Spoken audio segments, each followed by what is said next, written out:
தாத்தோ வீட்டில் யாரும் இல்லையே? ஓ, அவியாரும் இல்லை பிள்ளை, வீட்டில் யாரும் இல்லை, எல்லாரும் கோயிலுக்கு போயிருக்கிறேன். ஓ அப்படியா? யாரு பிள்ளை நீ? ஒன்று நான் தெரிஞ்ச பார்த்துட்டே இல்லை. நான் இதில் அந்த புளிச்சோழன் ராஜோளமானே. ஓ, ராஜுக்கு போன நீ? என்ன விசேஷம் பிள்ளை இங்கோட்ட காணுது? விசேஷம் என் அண்ணனை கல்யாணம் தாத்தா, அதோண்டு சீட்டு தான் வந்தேன்.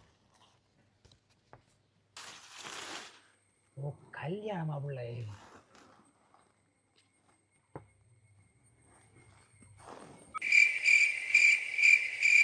என்ன இல்லை பிள்ளை, இதில் பெண்ணுக்கு அட்ரஸ் ஒன்று இட்டுட்டு இல்லை, பேர் மாட்டுக்கிட்டு இருக்கு. தாத்தோ உங்களை எல்லாம் பற்றி எங்களுக்கு தெரியாதா? அட்ரஸ் ஆலைக்கிட்டவி நீங்கள் ஆட்டோ பிடிச்சவங்களையும் போய் தேடி கண்டுபிடிச்சி விளக்க மாட்டீங்களா? அது ஒன்று பண்ணல, பேர் மட்டுக்கிட்டு இருக்கு. பேர் மட்டும் நீங்கள் கரைஞ்சாது கல்யாணத்துக்கெல்லாம் வாருங்கண்ணா. ஓ, இவனும் அட்ரஸ் இடலை நமக்கு கண்டுபிடிச்ச தெரியாதா இருக்கு. கூட ஒருத்தர் செஞ்சவங்களுக்கு இதை கண்டுபிடிச்சதை விட மாட்டோம்ல. இப்படி